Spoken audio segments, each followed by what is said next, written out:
Here we go with the Valley's most detailed weather forecast. We call it Weather for Weather Geeks. It is Tuesday evening, the 21st day of November. 2 days to go until Thanksgiving, and today was a real winner. Before we get to the details on Thanksgiving and into the weekend and beyond, let's do a little review of today. Got 2 degrees warmer than we thought it would today. We had a high of 52 in the forecast, and it got to 54 at the airport this afternoon. A few backyards even touched 55, 56 degrees earlier on today. And yeah, that's getting to be 8 or 9 degrees above the average. So today was a winner, but you know at this time of the year it's probably not going to last much longer. And sure enough, we have a cold front that's getting set to head our way. It's kind of right in here right now. Notice the difference between St. Louis at 43, Omaha at 28, Minneapolis at 25 in the 7 o'clock hour. So yeah, colder air's on the march. Now this is a fairly moisture-starved front, but we do have a band of rain showers as of 7:25 this evening from parts of Ontario, down through northwest Ohio into parts of Indiana and Illinois, and notice some blues showing up. There's some mixing with some snowflakes going on to our west as well. And on our high-res FUTURECAST this evening, you're going to see the rains becoming more and more likely, I think, as we head towards midnight to 1 a.m. Liquid precipitation for a time starts to mix with some wet snow. A changeover to some wet snow seems pretty likely in the middle of the night tonight. Tomorrow morning, when most people are getting up for the final day of work and school for the week, for some people anyway, might see some flurries around. And I can't even rule out some isolated slick spots tomorrow morning. I don't think the snow is going to accumulate really hardly at all.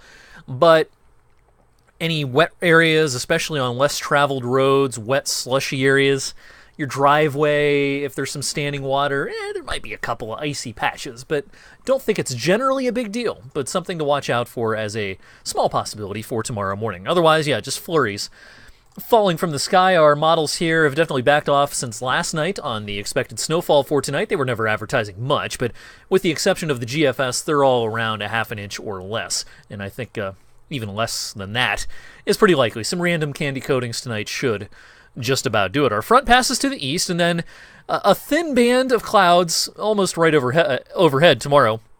It'll be a fairly sunny day in central Ohio. It'll be fairly sunny in central Pennsylvania, but in western Pennsylvania, eastern Ohio, probably a fairly cloudy day.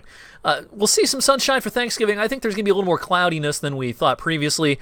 Not rain clouds, not snow-producing clouds, but just some fair weather cirrus clouds making for kind of a milky sky on Thanksgiving. Uneventful day otherwise. And then things are looking up for Friday. We'll get into more of a southerly breeze in the wake of this warm front, and temperatures will find their way into the upper 40s. Our Thanksgiving forecast, again, dry, no rain, no snow. It would be nice if it were a little warmer, but it'll certainly be warm inside with lots of food to enjoy with friends and family, hopefully. Outside, if you're going to play some football, as a lot of people do on Thanksgiving, just bundle up. Upper 30s, no big deal. Not crazy cold, but certainly not on the warm side either. Taking a look back at the record books, I showed this last night in case you missed it. 2 years ago, we had the warmest Thanksgiving on record, at least since 1930. Here in Youngstown at 63 degrees. Last year was a little more seasonable and a little bit damp as well. We had about between 1/10 and 2/10 of an inch, 0.16 officially at the airport last year.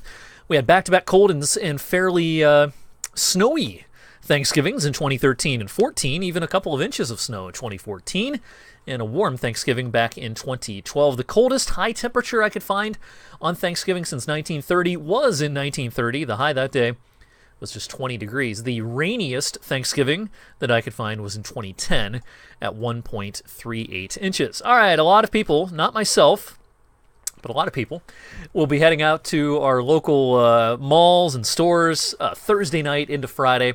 And here's a look at the forecast for the outdoors. Of course, in the malls, in the stores, it's going to be hot and stuffy and crowded, but outside, as you make your way out of the parking lot, bundle up. You'll need the winter jacket. Dropping down into the upper 20s Thursday night, early Friday, but quick turnaround during the daylight hours Friday with lots of sunshine.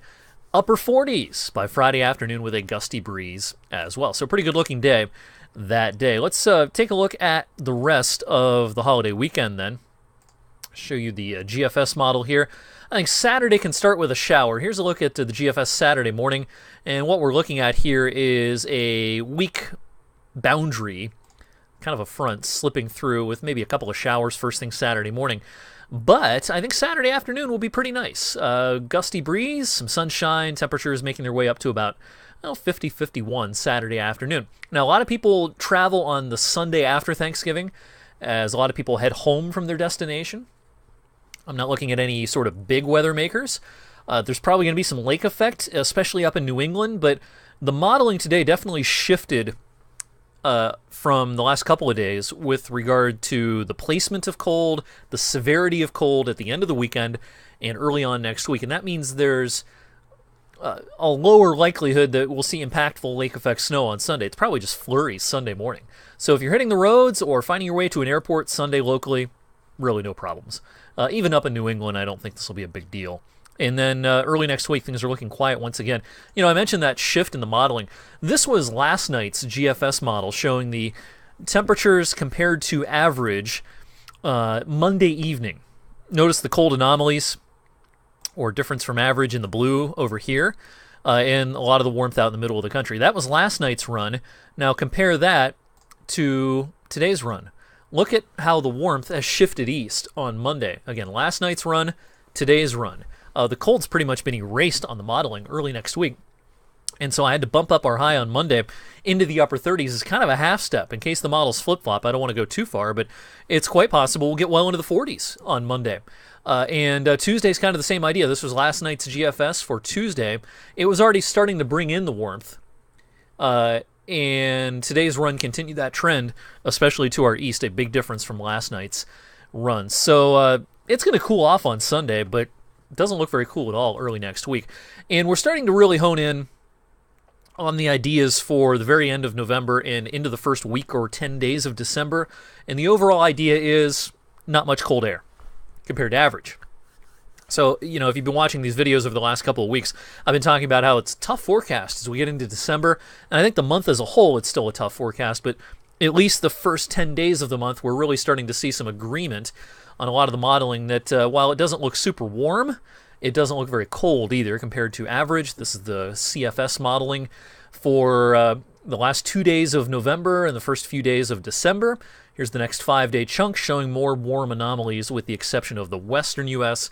and into New England. So it doesn't look particularly noteworthy as far as a fast start to winter in December.